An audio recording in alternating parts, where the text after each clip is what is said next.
Hey, it's Randy and Lindsay here with R.L. Jones Homes, and we're back at the new place.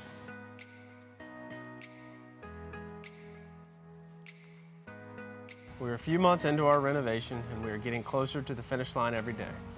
There are lots of moving parts when it comes to a renovation this big, so it's normal to have some bumps along the way, especially if you are new to the process.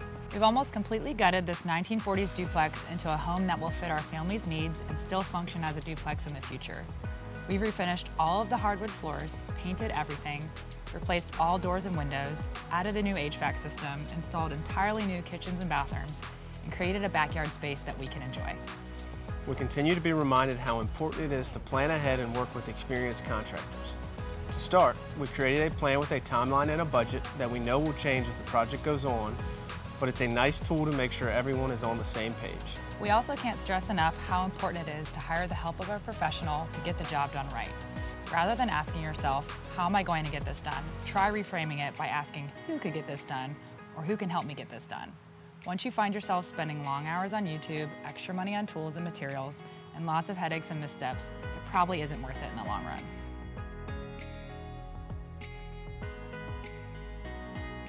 Stay tuned for more coverage on the finished project this fall.